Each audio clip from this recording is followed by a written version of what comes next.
Assalamualaikum warahmatullahi wabarakatuh.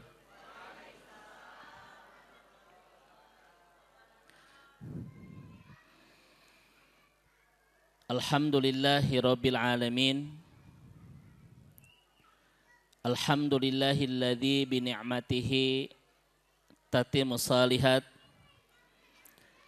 Alhamdulillahilladzi allafa baina qulubina fa asbahna bi ni'matihi ikhwana.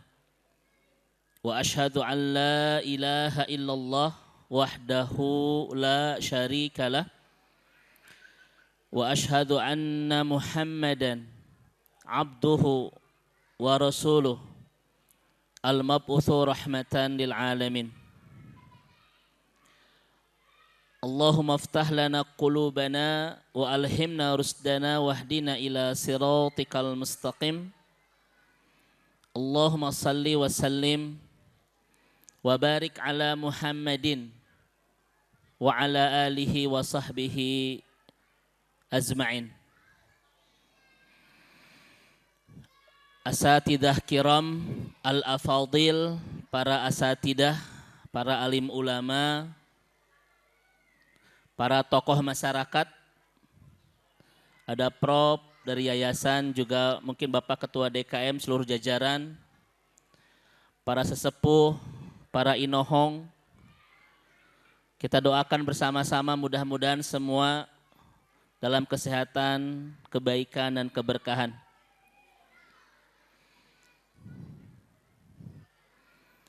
Dan mudah-mudahan tadi sebagaimana kata Prof, Masjid Darussalam ini mudah-mudahan menjadi anugerah terindah buat kita semua, agar kita bisa menemukan iman, nikmat hidup bersama hidayah, dan mudah-mudahan dari masjid ini semua warga bisa menemukan jalan pulang ke surga bersama-sama. Tidak ada yang namanya kebetulan, ibu bapak sekalian. Memang ini rencana Allah Subhanahu wa taala menghadirkan rumah Allah di sini.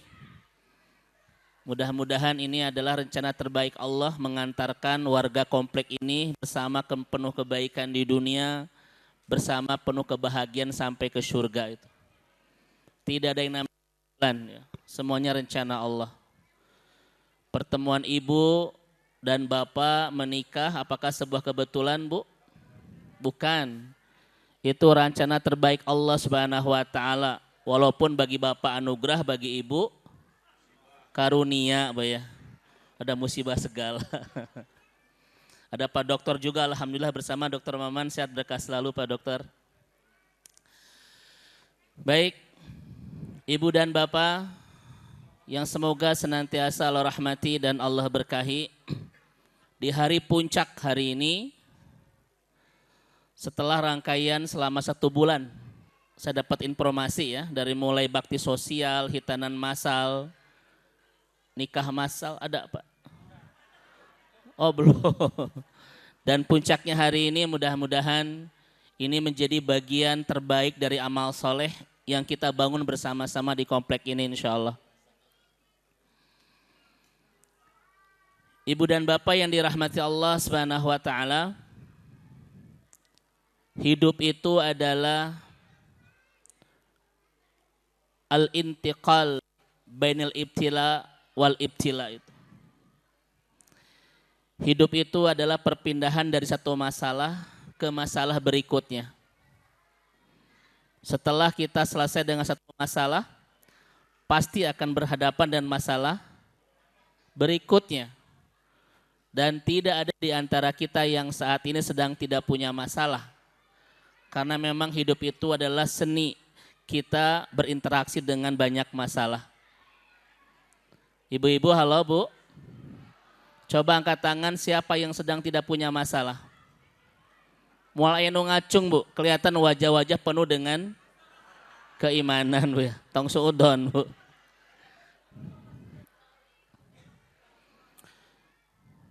Hidup itu adalah perpindahan dari satu masalah ke masalah berikutnya. Selesai kita punya masalah dengan keuangan, Allah uji kita dan masalah kesehatan. Setelah kita punya masalah dengan kesehatan, Allah uji kita dengan masalah pernikahan. Setelah selesai dengan masalah pernikahan, Allah uji kita dengan masalah anak-anak. Terus begitu hidup itu. Berpindah dari satu masalah ke masalah berikutnya, Pak. Makanya wajah-wajah di sini itu bukan wajah-wajah tanpa masalah, Bu. Wajah-wajah yang sedang menyembunyikan banyak masalah. Mudah-mudahan Allah berikan solusi terbaik. Ya. Ustadz, kapan masalah itu selesai? Ketika kita dijemput dengan kematian, Bu. Makanya kalau ada yang berdoa kepada Allah, ya Allah, segera akhiri masalah hidup saya. Berarti Bapak Ibu sudah minta kepada Allah untuk wabit taufik wal, nah itu Bu ya. Maka oleh karena itu hari ini sebagaimana permintaan dari panitia, bagaimana bukan cara kita menghilangkan masalah, dan masalah akan selalu ada, masalah keuangan dan lain seterusnya. Ibu-ibu ada yang sedang punya masalah keuangan, Bu? Kelihatan 1, 2, 3.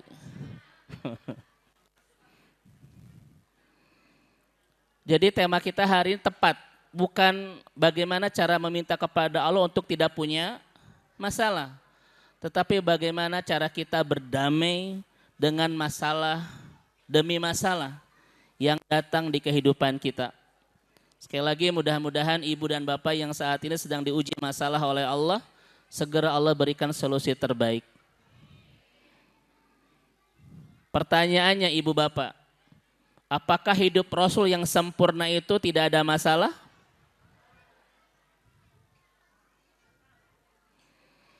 Ketika kita membaca sirah Nabi, Pak, ternyata Rasul pun manusia biasa, bergumul dengan banyak masalah.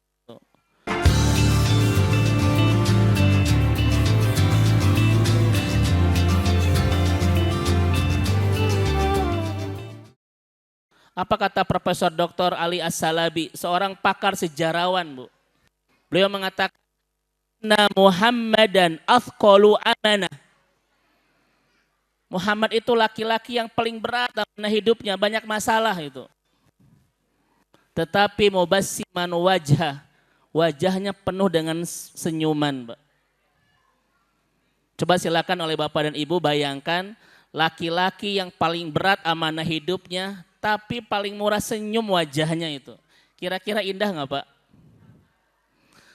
Bapak-bapak di sini tidak ada yang masalahnya seberat Rasulullah, Pak. Tidak ada, Pak. Nabi Muhammad itu athqalu amanah, paling berat. Kalau ada bapak-bapak di sini yang amanah hidupnya seperti Rasul, saya yakin pasti melambaikan tangan ke kamera itu, Bu. Menyerah. Tapi Nabi itu mubassiman wajahnya murah, senyum. Apa kata Hindun bin Abi Halah? Aku tidak pernah melihat Nabi kecuali senantiasa memancarkan senyuman yang indah di bibirnya itu. Padahal amanahnya berat. Bapak ibu di sini, bapak-bapak, amanah tidak seberat Nabi, paling ngurus 1 istri 2 anak. Tapi kadang sudah kehilangan senyuman. Bibir sudah plet, sudah jijak gitu. Wajah sudah abstrak, Bapak Ibu. Bapak Ibu, kenapa Rasul itu banyak masalah? Agar hidupnya bisa kita ikuti. Karena kalau Nabi tidak punya masalah, siapa yang akan kita teladani kalau kita punya masalah? Saya boleh berdiri Bapak Ibu? Boleh ya, nggak kelihatan sampai ke belakang. Contoh Bapak Ibu, di hadis Muslim. Nabi sedang saum. Tiba-tiba datang Aisyah, ini hadis Muslim. Ya Rasulullah, saya dihadiahi his.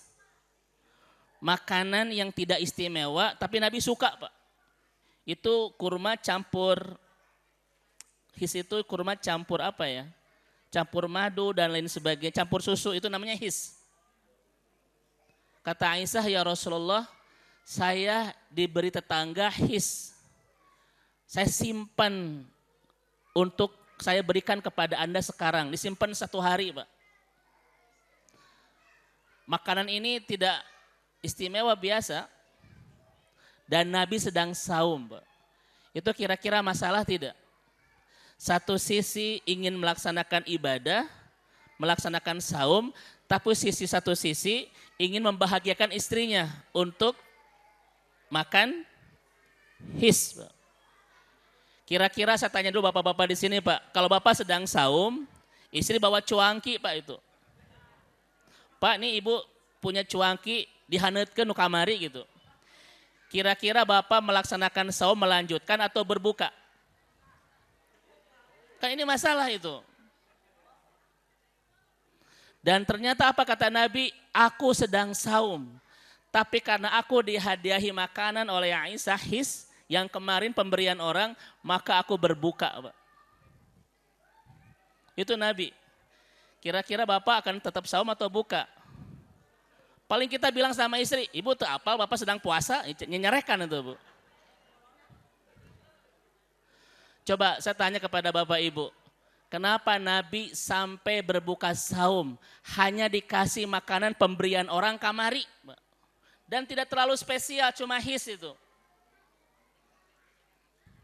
Ternyata bapak ibu Nabi sangat paham bahwa membahagiakan pasangan itu adalah nilai ibadah yang sangat tinggi Pak.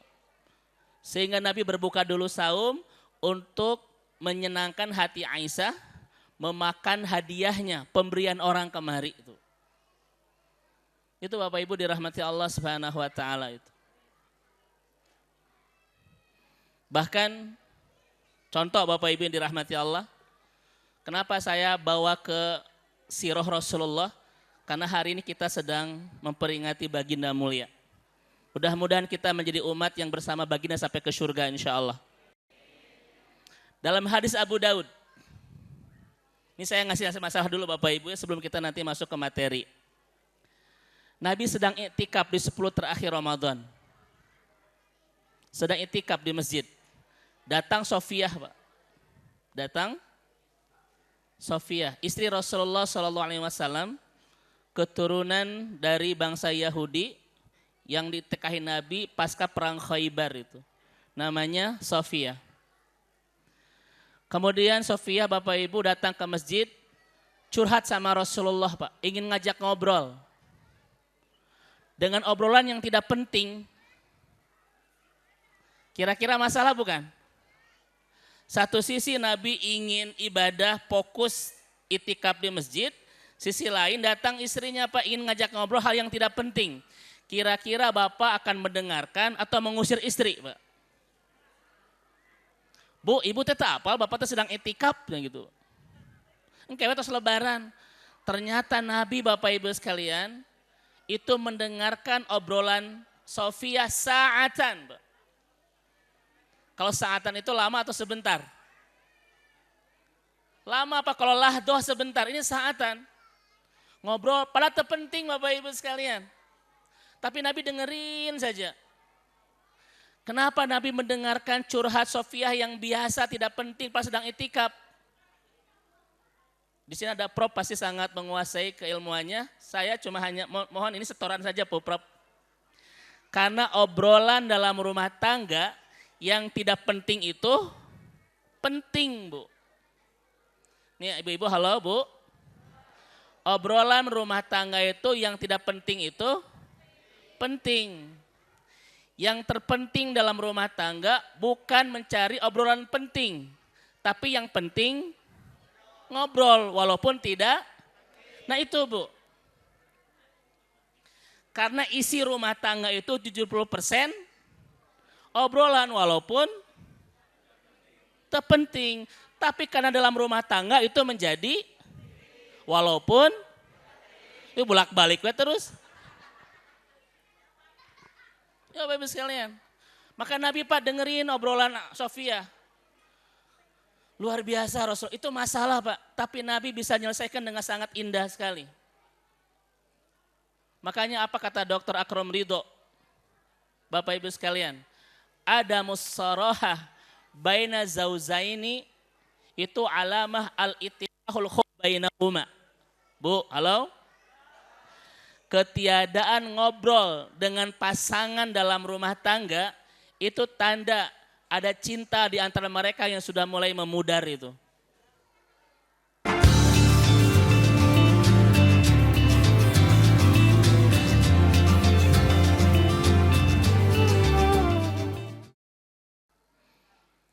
Ibu halo?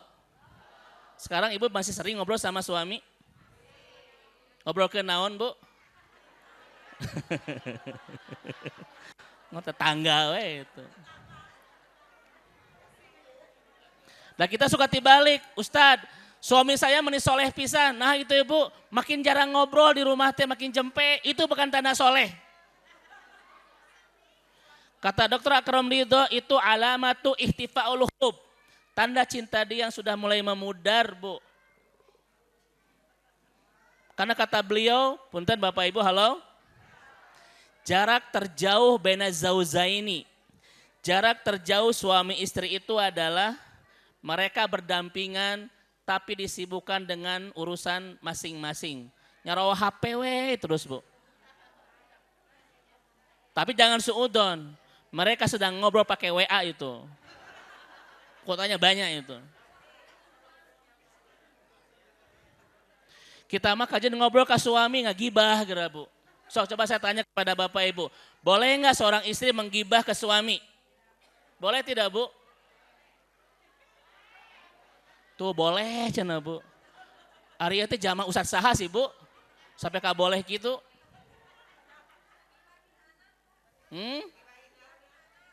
Contoh bu.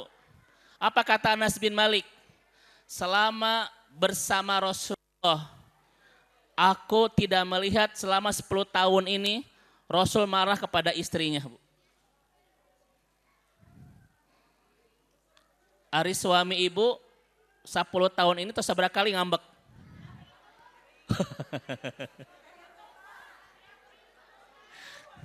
Sudah jangan curhat ibu ah. Langsung curhat begitu. Kata Anas bin Malik, aku bersama Nabi 10 tahun terakhir ini tidak pernah dia marah sama istrinya Pak. Ini sangat betul-betul Bapak Ibu malu karena sekarang kasus KDRT begitu semarak Pak.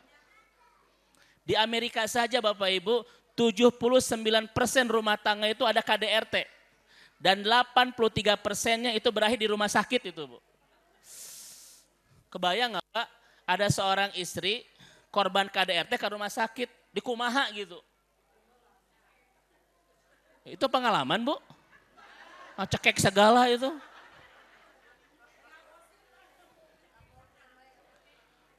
Mungkin nanti Prof punya saya betul-betul analisa.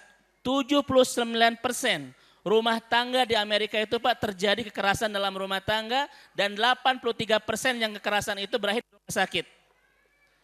Sementara kata Aisyah, Rasulullah tidak pernah memukul istrinya sedikit pun. Hamba sahaya sedikit pun, bukan hamba saya pembantu ya. Tidak itu Pak. Tapi Bu, Rasul pernah marah kepada Aisyah gara-gara apa? Gara-gara gibah Bu. Kan Aisyah ini Bapak Ibu punten, istri Nabi yang sangat cerdas sekali. Bahkan pemahaman agamanya kalau ditimbang dengan dunia Bu, tetap pemahaman Aisyah itu lebih berat itu. Dari beliau lahir sepertiga syariat, itu Aisyah.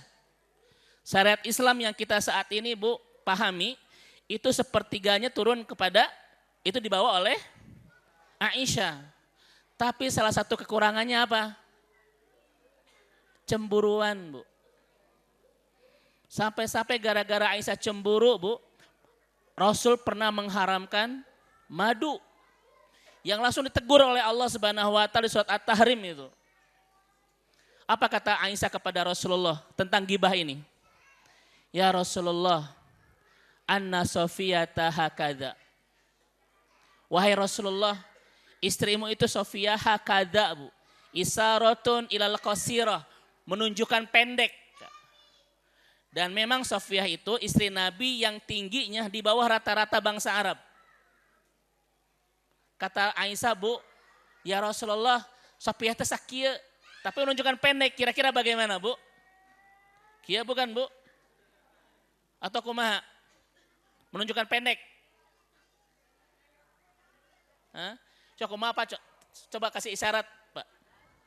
Karena saya nggak paham itu. Tong kia teh nggak tuh Ustad? Iya mah leutik Ustad. Monya kieu Bu. Iya bukan letik peot. Ya Rasulullah, anna Sofiyata hakada. Sofia itu segini, menunjukkan pendek. Rasul marah ternyata Bapak Ibu sekalian. Tapi marahnya Rasul bukan karena melampiaskan emosi. Tidak mau istrinya bermaksiat kepada Allah. Apa kata Nabi? Wahai Aisyah, andaikan kalimat segini itu diceburkan ke lautan, seisi lautan akan rusak semuanya. Ini menunjukkan bahwa dosa ghibah itu sangat besar.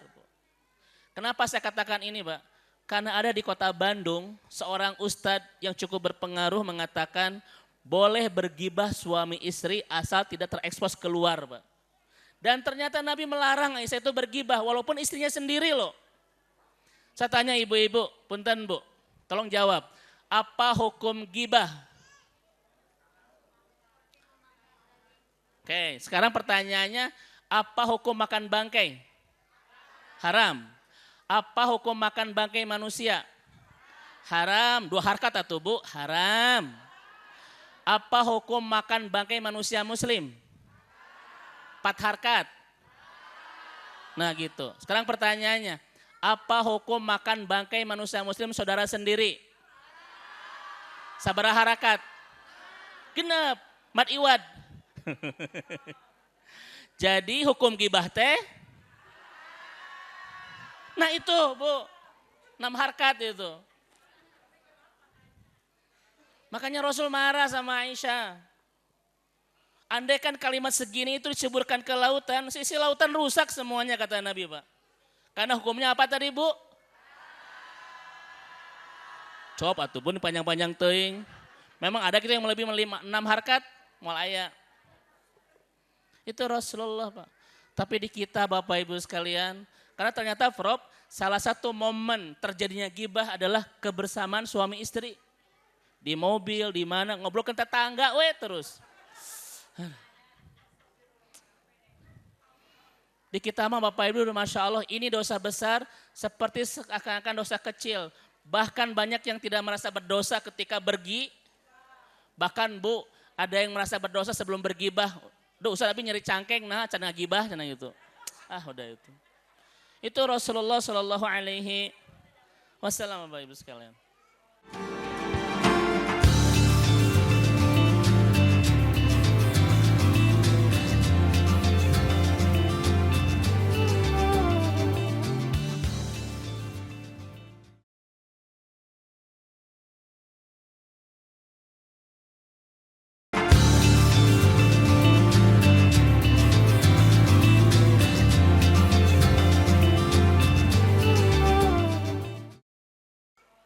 Satu lagi Pak, satu lagi ya. Ini bagaimana Rasul itu berdamai dengan masalah. Indah sekali Rasul menyelesaikannya itu Bapak Ibu sekalian. Contoh. Halo? Baik. Aisyah radhiyallahu anha Pak.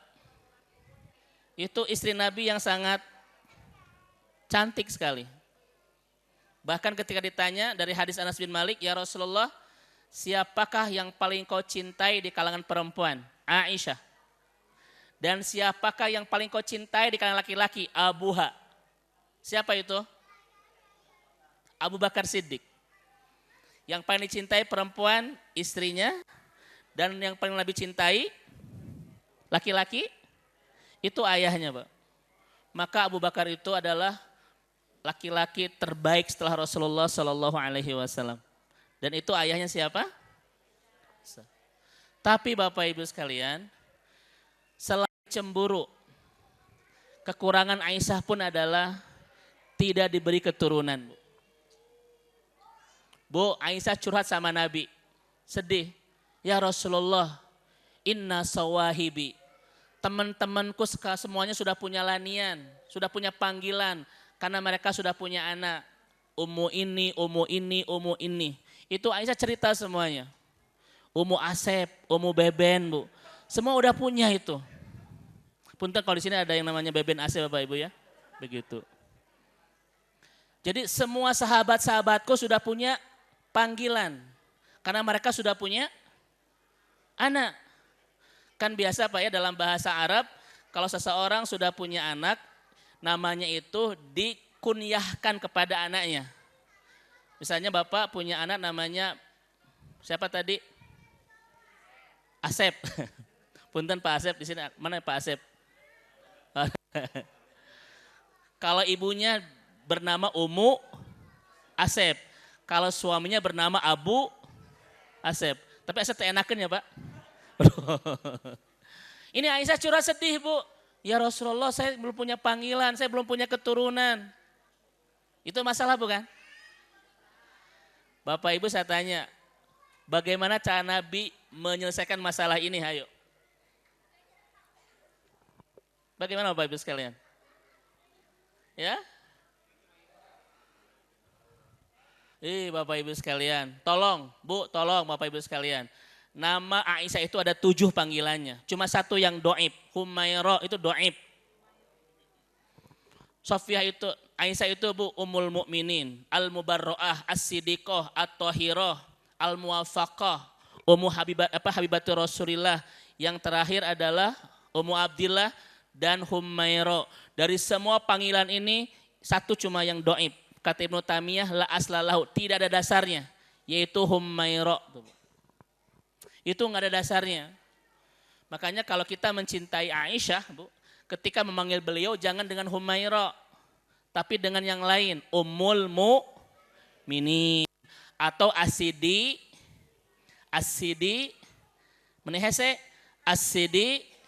As-Siddiqah, Bu. Kenapa Aisyah mendapatkan panggilan As-Siddiqah dari Nabi? Karena ayahnya As-Siddiq, Bu. Betul?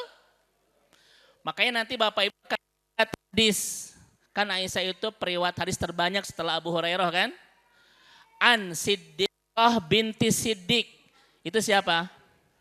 Aisyah, Bu, gitu. Itu banyak Pak. Jadi nanti hadis itu tidak an Aisyah tapi an Siddiqah binti Siddiq. Maksudnya Aisyah anak Abu Bakar, begitu. Ibu ya. Siapa Bu nama bapaknya Aisyah itu? Siapa namanya ibu Nabi Musa? Ummu Musa, gampang atuh Bu. Memang Al-Quran bilangnya Ummu Musa. Siapa istrinya Nabi Nuh? Nah bunuh tong Umi Nuh nyewa. Umi Nuh bunuh aja itu. Manusia juga emosi banyak.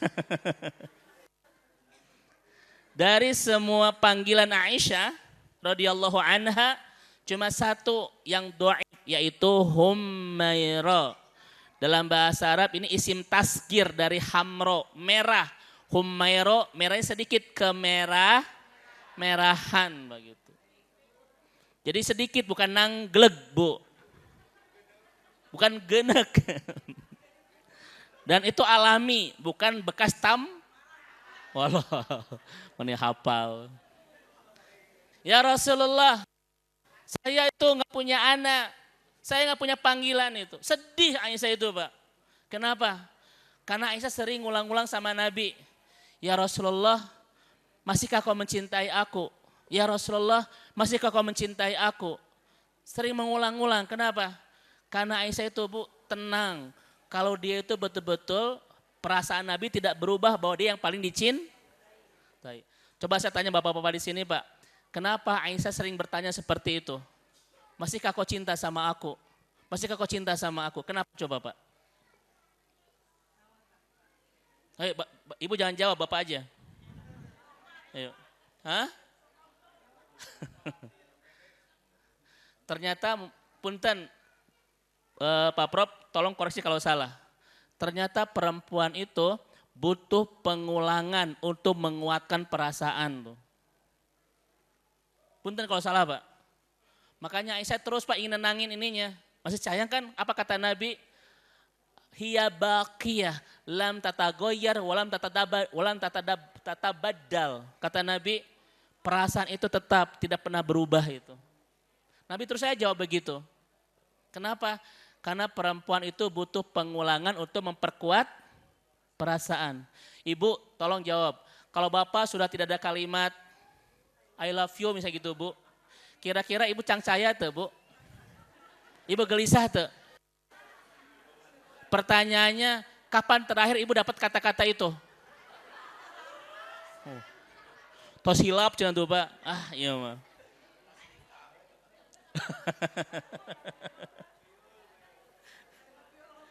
Irahanya Ustaz tahun sabaraha cenah Bu. Masya Allah itu. Punten Pak, Bu, punten Pak, halo Pak. Menjadi soleh itu bukan makin kaku. Yang ada istri bilang, ayah I miss you. Kata bapaknya istighfar, istighfar. Nah apa istighfar segala? Udah aja jawab itu. Istighfar, istighfar. Jangan kaku menjadi orang soleh itu kan. Romantisme bersama pasangan itu ya Umi istighfar, tobat. Allah tobat segala gitu.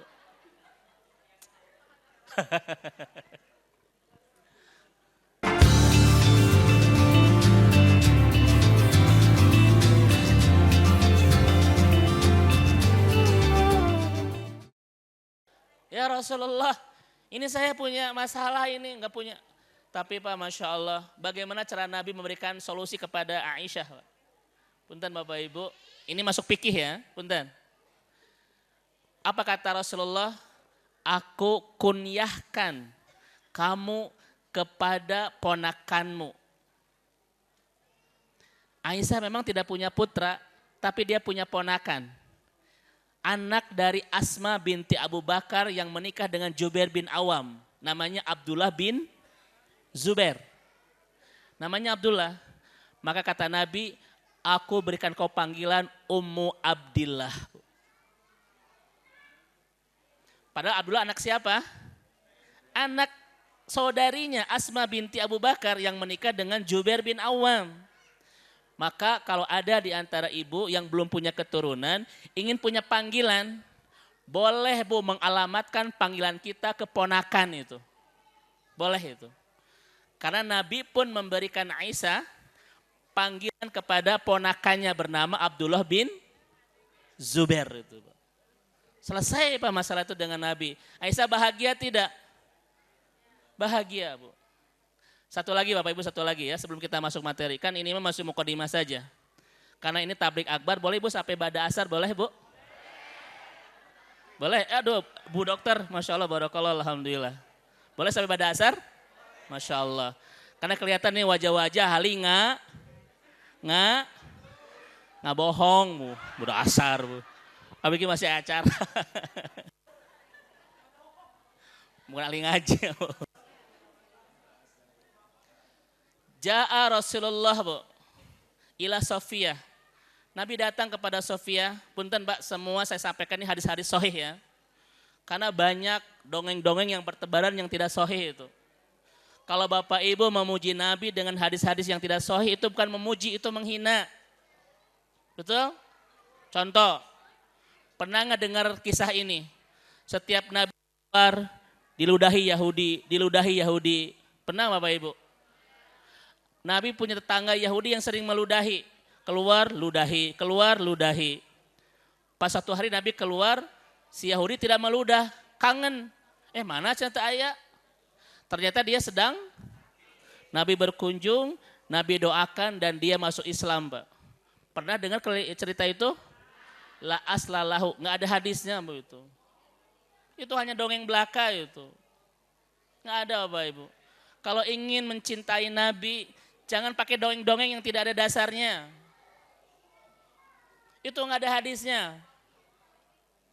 Yang kedua, ini masyhur Bapak Ibu. Mudah-mudahan Bapak Ibu juga dengar cerita ini. Karena pasti banyak ustadz yang suka bilang ini. Nabi itu suka ngasih makan Yahudi buta. Pengemis di pasar Madinah bernama Ukaz. Pernah dengar? Tuh kan Pak. Iya kan? Dia menghina Nabi terus. Tapi setiap dia menghina Nabi kasih. Kenapa dia tidak tahu? Karena buta. Setelah Nabi meninggal, kemudian datang Abu Bakar kepada Aisyah. Wahai Aisyah, adakah sunnah Nabi yang belum aku lakukan? Kata Rasulullah, Nabi terbiasa memberikan makanan kepada Yahudi buta pengemis di pasar Madinah. Maka Abu Bakar pun datang memberikan makan kepada Yahudi ini. Dan apa kata Yahudi ini? Kau bukan orang yang datang kepadaku tiap hari. Karena yang datang kepadaku tiap hari kasih makan sudah lunak. Di apa dulu itu Bu? Sudah lunak, berarti di apa dulu itu? Bahasanya dibaweng. Apa bahasa Indonesianya? Dikunyah dulu. Bapak Ibu, ini hadisnya tidak benar. Memang Nabi itu agung, Nabi itu mulia. Dan cara mencintai Nabi, jangan memakai dongeng-dongeng yang tidak besarnya sama sekali itu. Setuju Bapak Ibu sekalian? Setuju Bapak Ibu? Baik. Tadi saya mau cerita apa ya Pak terakhir itu? Oke, Sofia. Kan Sofia ini Pak, punten, dia istri Nabi yang tingginya di bawah rata-rata bangsa Arab. Makanya dia itu sulit naik unta. Dalam hadis Abu Nabi sering duduk di pinggir unta, membenamkan kirinya ke tanah dan menegakkan lutut kanannya agar Sofia bisa naik ke lutut Nabi dan dia bisa menunggang unta tuh. Bapak sok itu terapa kalau istri mau naik mobil. Itu Pak. Itu kebiasaan Rasulullah SAW. Ya minimal Pak buka pintu mobil, bebetkeun gitulah.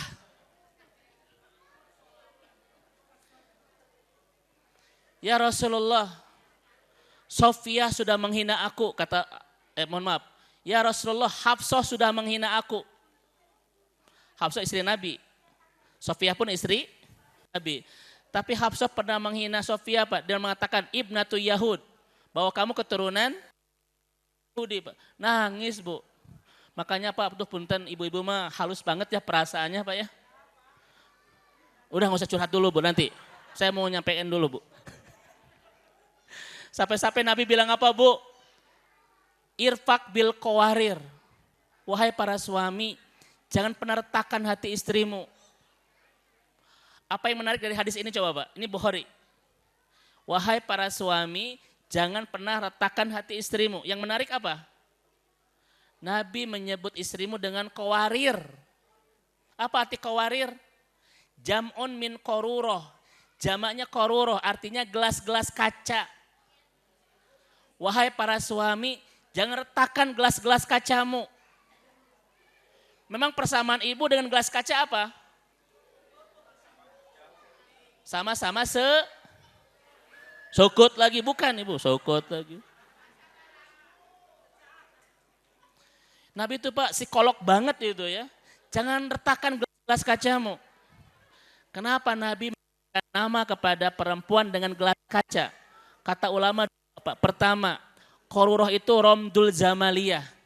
Gelas-gelas kaca itu simbol segala keindahan.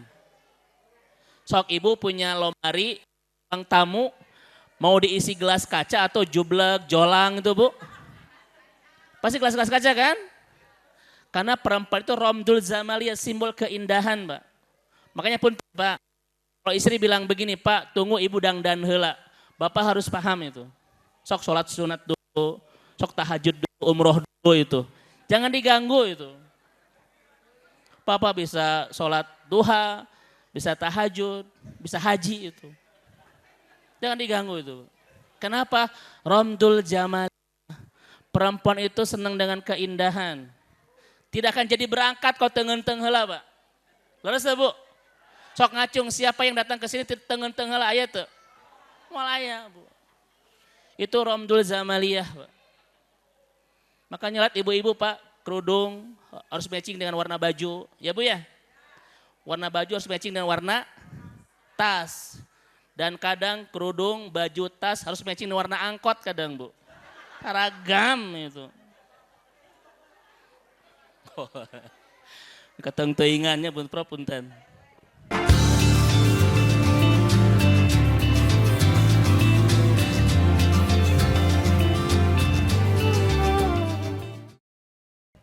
Tapi jangan salah paham Bapak Ibu. Nabi itu psikolog luar biasa.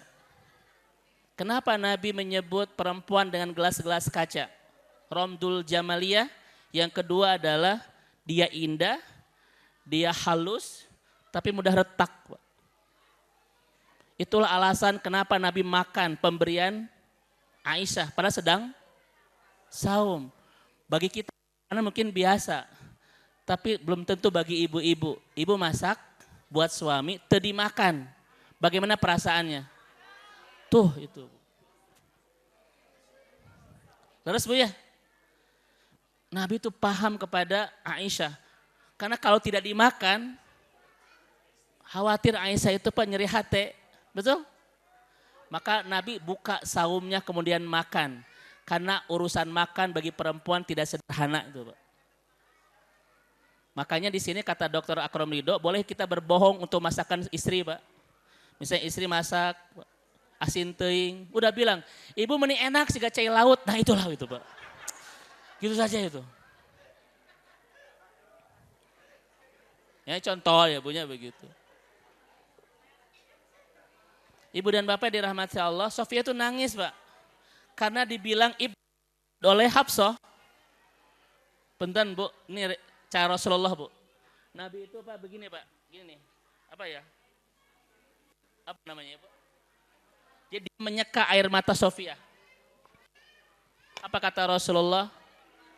Wahai Sofia, kamu itu adalah istrinya Nabi, berbanggalah. Cak, Pak. Kira-kira terhibur nggak hati Sofia Pak? Kata Hafsah, kamu anak keturunan Yahudi. Tapi kata Nabi, kamu itu istri seorang Nabi, berbahagialah itu Bu. Langsung Pak bahagia itu. Mun orangnya Pak, Ari Umi cari kuaya tuh jempe. Gitu. Makanya Bapak Ibu kan Hasan dan Husain itu sering naik punggung Allah, ya kan? Sering naik Pak. Karena Hasan Husain itu adalah cucunya Rasulullah. Apa kata Nabi? Ayahmu itu laki-laki yang terbaik yang dimiliki umat ini. Pak. Kakek ngomong ke cucu untuk membanggakan ayahnya.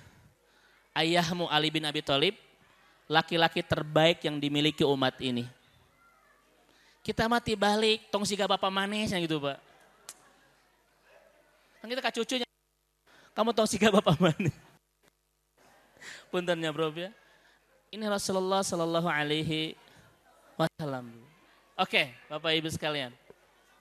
Sekarang pertanyaannya, bagaimana kita berdamai dengan masalah, Pak? Para ulama memberikan 3 tips. Ibu, Bapak, halo? Apakah Bapak Ibu punya masalah? Ingin berdamai dengan masalah? Mudah-mudahan 3 tips ini bisa memberikan solusi, Pak. Yang pertama, bagaimana cara kita bisa berdamai dengan masalah yang datang dalam kehidupan kita silih berganti, bak derasnya air hujan yang tidak pernah mereda itu. Yang pertama, halo Bu? Halo? Yang pertama adalah Pak, yakinkan perasaan kita bahwa tidak ada masalah yang melebihi kemampuan kita untuk menghadapi. Itu pertama. Yakinlah tidak ada masalah yang melebihi kemampuan kita untuk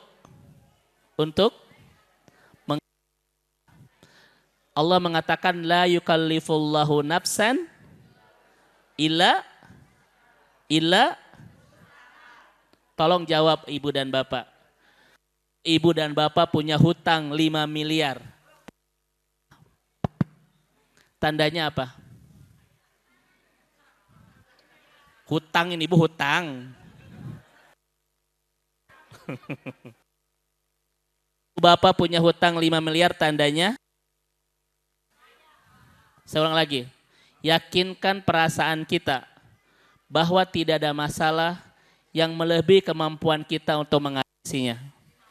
Allah mengatakan la yukallifullahu nafsan illa wusaha. Jadi kalau kita punya masalah, punya utang 5 miliar tandanya loba hutang. Eta Ibu ini serius gitu. Betul Pak.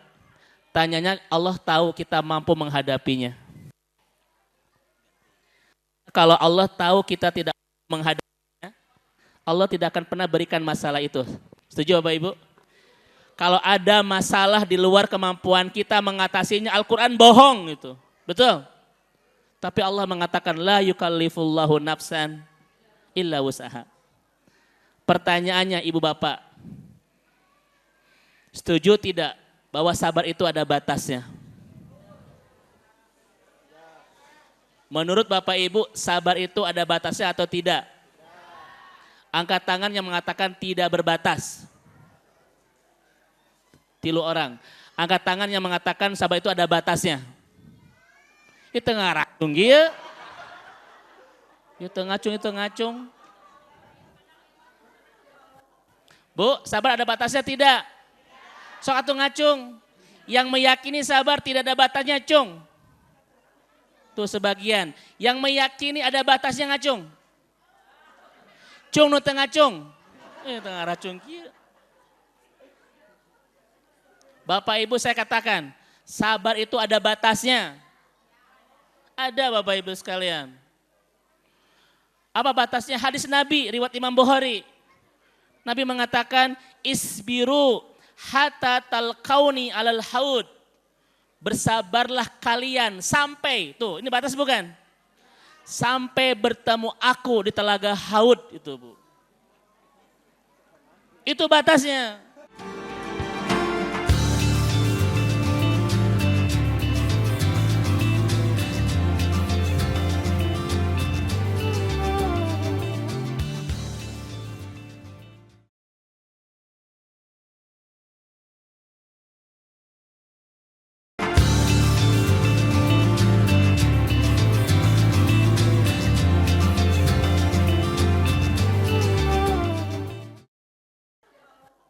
Bu, sabar ada batasnya tidak?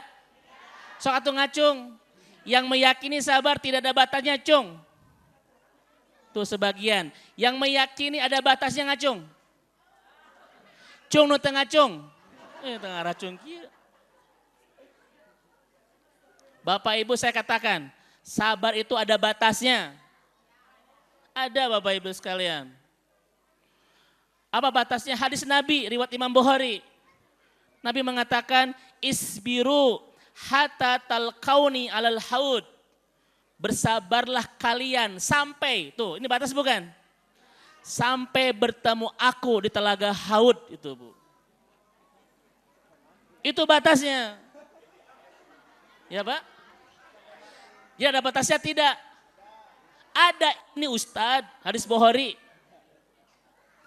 Bersabarlah kalian sampai bertemu aku di telaga Al-Kautsar. Jadi ada batasnya nggak Bu? Ada. Kapan?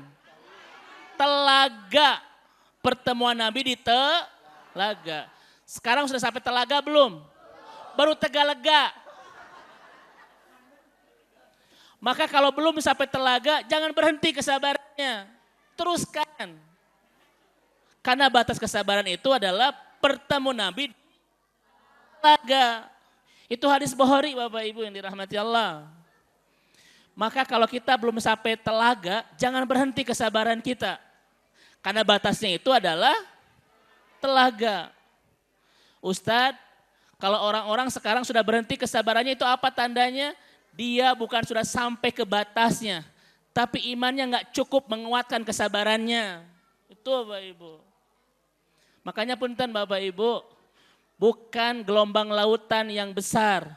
Perahu kita terlalu kecil. Bukan masalah kita yang besar, iman kita terlalu kerdil itu. Setuju Bapak Ibu sekalian? Nah gitu. Kalau ibu bilang begini Bu, Ustadz abi tos teu kiat. Ustadz ini di luar kemampuan aku untuk menghadapinya. Ustadz aku sudah tidak sanggup, bahasa Inggris I'm done cenah Bu. Itu tandanya apa? Tandanya apa tuh kalimat itu? Hah? Tandanya bukan masalah kita yang besar, iman kitanya yang terlalu kecil. Dan kalau Allah menguji Pak kita dengan banyak masalah kemudian kita bersabar, Allah sedang merencanakan pertemuan kita dan baginda di telaga itu. Itu Bapak Ibu sekalian. Siapa di antara kita yang tidak mau ketemu Nabi di telaga Pak?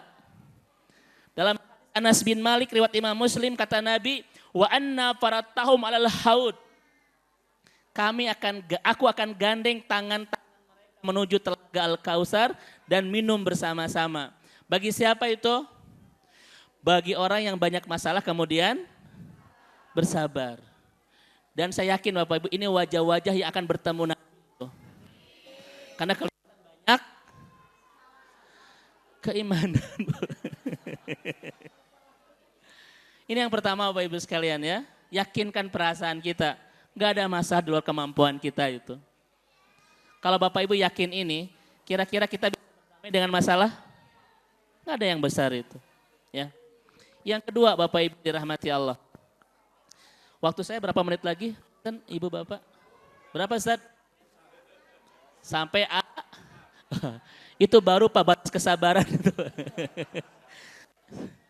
Berapa lebih lagi Ustaz? Baik, taib ya. Yang kedua, Ibu Bapak yang dirahmati Allah Subhanahu wa taala.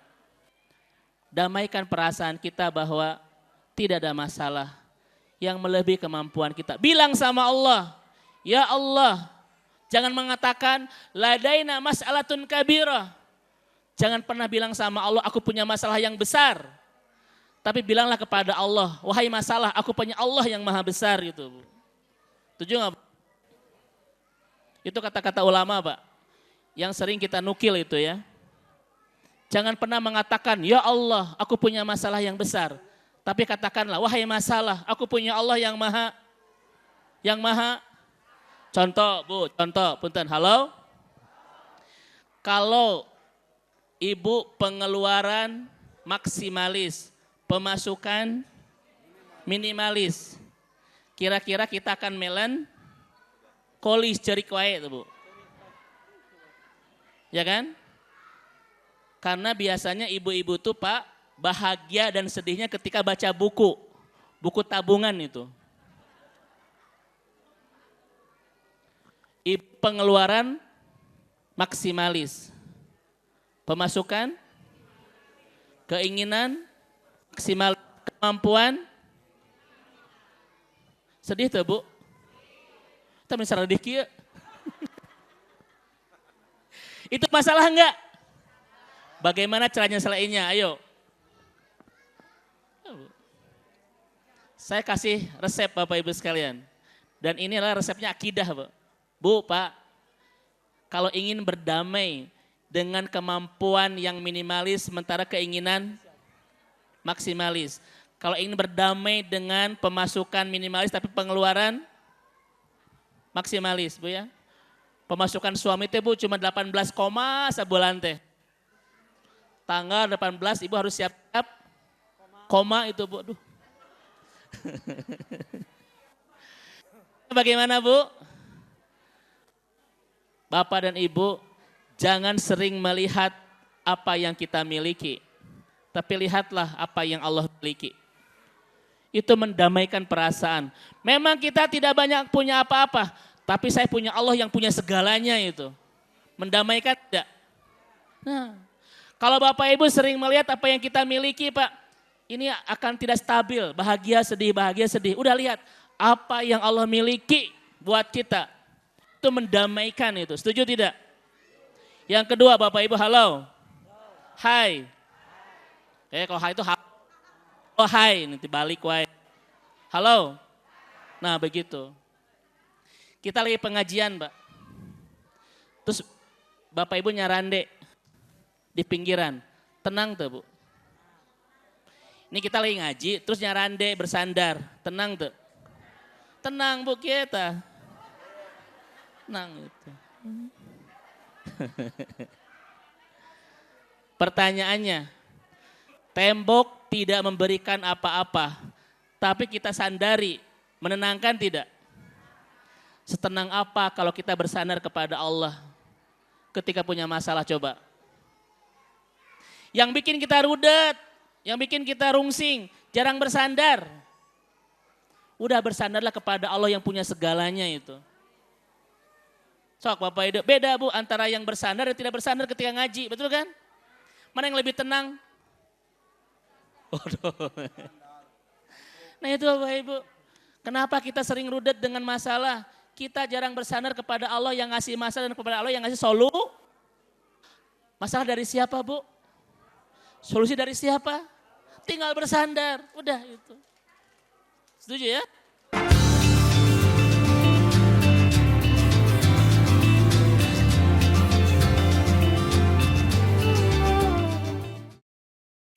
Yang kedua Bapak Ibu sekalian, halo. Yang kedua, bagaimana cara kita bisa berdamai dengan masalah Bapak Ibu sekalian? Yang kedua adalah Allah tidak pernah ngasih masalah kecuali ingin terus menaikkan level kemuliaan hidup kita.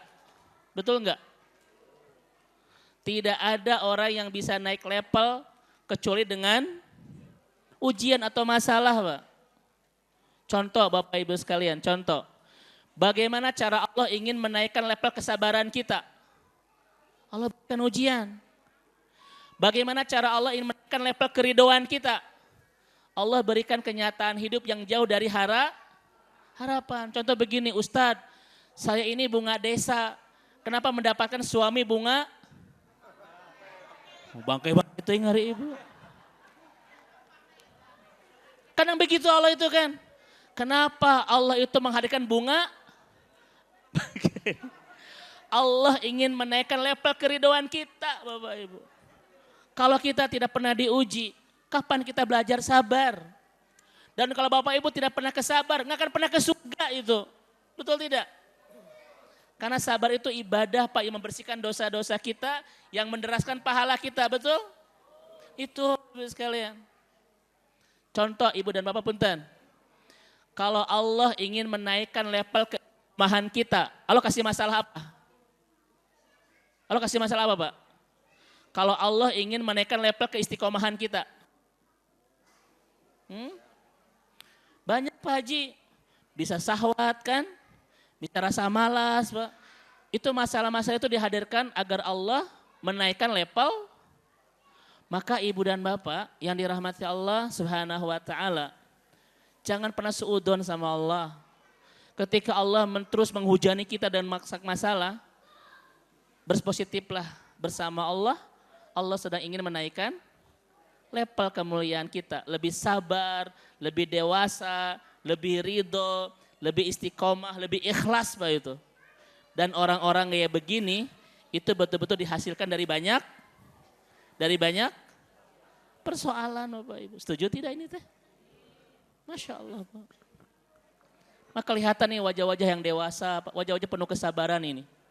Karena memang terlalu banyak diuji dengan, saya nggak mau jawab. Terakhir Bapak Ibu, bagaimana cara kita berada dalam masalah Bapak Ibu sekalian? Ingatlah kaidah yang sangat indah dalam Al-Quran. Inna ma'al usri, itu kaidah emas Pak.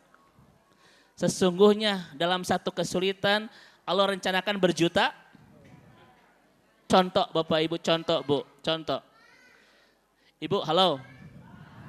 Kenapa Allah ambil suami Khadijah Bu?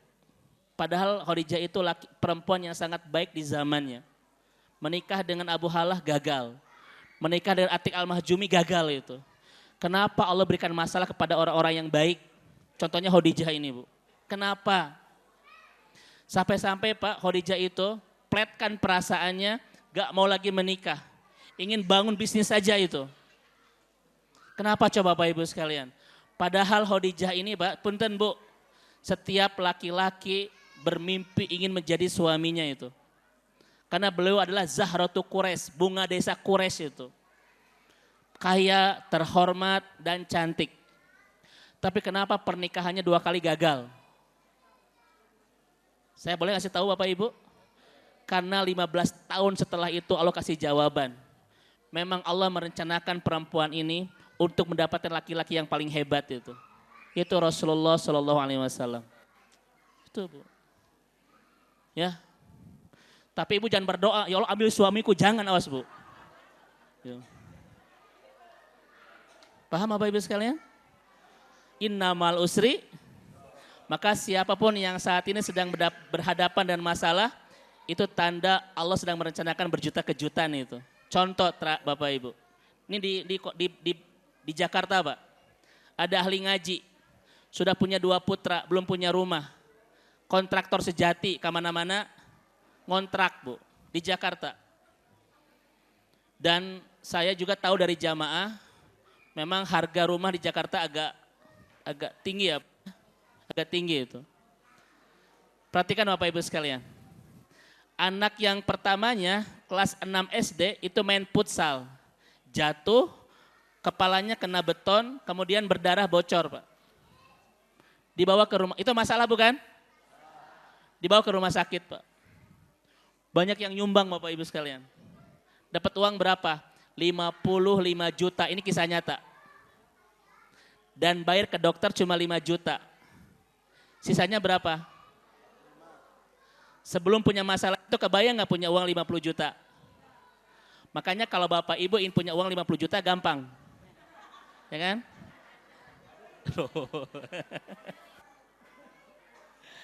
Sisa berapa tadi Bu? 50 ini Pak mulai DP rumah. DP rumah Pak. 2 tahun, 3 tahun kurang. Dia sudah bisa melunasi semuanya. Sebelum punya masalah bocor kepala, gak kebayang punya rumah di Jakarta. Tapi gara-gara ada masalah itu awal Allah memberikan kejutan Mbak. Punya uang untuk DP rumah, 3 tahun kurang itu terlunasi Bapak Ibu sekalian. Itu cara Allah Pak, satu kesulitan menyimpan berjuta, udahan. Maka Ibu kalau ingin punya rumah lagi gampang itu. Ada contoh yang menarik Bapak Ibu. Di sini ada yang belum menikah enggak punten? Pengurus, memang kelihatan tadi antum bau-baunya belum menikah nih ya. Mudah-mudahan segera dapat jodoh terbaik insya Allah. Berdoa sama Allah Bu, ya Allah kalau dia jodohku biarkan dia di sisiku. Kalau bukan jodohku segera terima di sisimu, kan begitu Pak ya. Itu doa tuh jomblo tuh begitu tuh. Meles. Kalau bukan jodohku segera terima di sisimu, amin. Bapak Ibu, di sepertiga malam berderai air mata meminta doa jodoh kepada Allah. Pagi-pagi Pak digigit seekor anjing itu. Kerma belum dapat jodoh berdobel masalahnya itu. Jodoh can ayah digigit nih Bapak Ibu. Sudah dia bersabar ke rumah sakit berobat. Ternyata ketemu perawat Pak. Dan mulailah ada perasaan cinta di antara keduanya Cie. Ternyata kenapa dihadirkan gigitan? Untuk mengantarkan dia ke jodohnya. Karena jodohnya orang rumah sakit. Ternyata kenal perawat Bu. Ternyata mereka, udah gak usah diceritain lah begitu ya. Sekarang Ustaz, paham kan bagaimana kalau ingin dapat calon seorang perawat?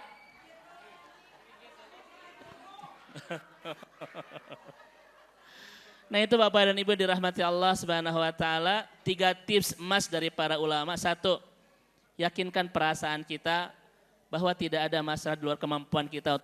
Itu Al-Quran. Yang kedua, Allah menguji orang-orang beriman dengan banyak masalah untuk menaikkan level kesabarannya, menaikkan level keridoannya, menaikkan level kedewasaannya, kebijaksanaannya, dan keistiqomahannya itu. Setuju? Dan yang ketiga, yakinlah di satu kesulitan yang sedang Allah titipkan, Allah siapkan berjuta kemudahan itu. Innamal usri yusra. Maka maafkanlah orang-orang yang pernah banyak masalah di kehidupan kita, berdamai lalu agar Allah cepat pertemukan kita dan kebahagiaan masa depan itu. Itu rumus. Sulit kita akan bahagia di masa depan kalau tidak berdamai dengan masalah di masa lalu, Pak. Lupakan.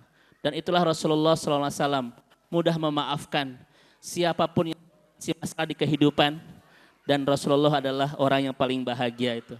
Anna Muhammadan adur rajul fil alam. Muhammad laki terbahagia di dunia karena dia mudah berdamai dengan banyak masalah itu. Wallahu a'lam.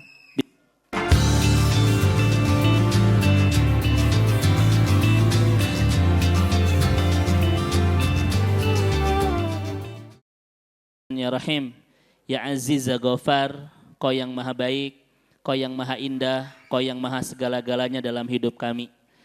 Engkau yang tidak pernah lelah memaafkan dosa-dosa kami dan tidak pernah menyerah menanti kami di pintu taubat. Engkau yang telah memberikan segalanya dalam hidup kami dengan cara yang terbaik dan terhebat. Pasangan, orang tua, anak-anak, pekerjaan, teman-teman, tetangga. Engkau sudah berikan semuanya dengan cara yang terbaik. Terima kasih ya Allah. Engkau yang tidak pernah mengecewakan siapapun yang berdoa, yang tidak pernah menyia-nyiakan siapapun yang meminta, bahkan tidak pernah mematahkan harapan siapapun yang berharap di rumahmu ini disaksikan hamba-hamba ahli surga ini dan ribuan malaikatmu, kami mohon kepadamu, berikan kami semua kesempatan terbaik untuk bisa memperbaiki diri ini sebaik-baiknya, bisa mendekati Engkau sedekat-dekatnya. Berikan kami semua kesempatan terbaik untuk menjadi hamba-Mu yang semakin lebih baik, semakin Kau inginkan, semakin pantas Kau cintai, semakin layak Kau sayangi. Berikan kami semua kesempatan terbaik ya Allah, menjadi hamba-Mu yang semakin bahagia hidup bersama-Mu, semakin nikmat mencintaimu, semakin lezat ibadah kepadamu. Andaikan sudah sangat dekat jadwal kepulangan kami kepadamu, pulangkan kami di puncak kebahagiaan hidup bersamamu, di puncak kenikmatan mencintaimu, dan di puncak kelezatan ibadah kepadamu ya Allah. Jadikan yang hadir di rumahmu ini, wajah-wajah ahli surga ini, ketika sudah dekat jadwal kepulangan, pulangkan di puncak kenikmatan hidup dan beribadah kepadamu ya Allah. Kami mohon kepadamu ya Rabbana ya Ilahana, pertemukan kami dengan baginda kelak di surga ya Allah. Pertemukan kami dan baginda kelak di telaga. Kami merindukannya ya Allah. Kami ingin menjadi umat yang ketemu beliau di telaga dan minum bersama-sama. Dan kami ingin menjadi umat beliau yang bisa bertetangga dengan baginda kelak di surga ya Allah. Tataplah wajah-wajah yang melingkar iman di rumahmu ini. Pastikan wajah-wajah inilah wajah-wajah yang bertemu dengan baginda kelak di surga dan bertetangga selamanya ya Allah. Innaka rabbuna ala kulli syai'in qadir. Kami mohon kepadamu terus bersamakan kami seperti ini dalam ketaatan kepadamu sampai ujung usia kami, agar kami punya kesempatan bisa kembali bersama penuh kebahagiaan kelak di surgamu ya Allah. Maka mudah-mudahan Masjid Darus Salam ini adalah anugerah terindah buat kami, agar kami bisa menemukan, menguatkan iman, memperbaiki ibadah, dan memantaskan diri untuk menjadi ahli surga ya Allah. Mudah-mudahan masjid ini menjadi anugerah terindah darimu untuk kami, agar kami bisa menemukan jalan pulang ke surga bersama-sama. Untuk itu Allahumma alif baina qulubina, terus satukan hati kami dalam kecintaan kepadamu, dalam keindahan ibadah karenamu, dan semangat berbaik kebaikan di jalanmu bersama-sama ya Allah. Sampai pada akhirnya kami saling bersapa, saling bertegur sapa, mengucap salam bersama penuh kebahagiaan kelak di surgamu. Bersamakan kami dan orang-orang yang kami cintai sampai ke surgamu nanti. Bersamakan kami dan pasangan kami selama-lamanya ya Allah, sampai usia memisahkan kami dan surga mempertemukan kami kembali. Tuakan kami bersama-sama dan mudah-mudahan kami saling menemukan kembali di surgamu nanti. Rabbi habli minas salihin, anugerahi kami semua anak-anak yang saleh, anak-anak yang bisa menolong kami kelak di akhirat ketika kami butuh pertolongan. Dan yang terakhir sebelum kami tutup ya Allah, hantarkan orang tua kami ke surga, bawa keduanya semakin dekat dengan pintu surga, bahagiakan kedua orang tua kami di surga, dan pertemukan kembali kami dengan keduanya kelak di surga. Karena tidak ada puncak kebahagiaan dalam hidup kami kecuali bisa kembali bertemu kedua orang tua kami kelak di surga. Tataplah wajah-wajah hamba-Mu yang sedang berhimpun iman di rumahmu ini. Pastikan inilah wajah-wajah hamba pilihan-Mu yang kelak di surga kembali melihat senyuman indah kedua orang tuanya, kembali bisa mengecup tangan kedua orang tuanya ya Allah. Pastikan inilah wajah-wajah hamba terbaik-Mu yang kelak di surga kembali bisa menemukan kedua orang tuanya dan bersama lagi dengan kedua orang tuanya penuh kebahagiaan ya Allah. Allahumma gfir lana wali walidina warhamhum kama rabbawna sigara. Rabbana la tuzigh qulubana ba'da id hadaitana wa hab lana min ladunka rahmah innaka antal wahhab. Berikan kami keistiqomahan untuk bisa mengikuti sunnah-sunnah Nabi-Mu dalam ibadah kami dan contoh-contoh akhlak terindah baginda dalam kehidupan kami sehari-hari ya Allah, agar kami bisa memantaskan diri menjadi umat yang bertetangga dengan baginda kelak di surga. Rabbana atina fid dunya wa fil akhirati hasanah wa qina adzabannar. Assalamualaikum warahmatullahi wabarakatuh.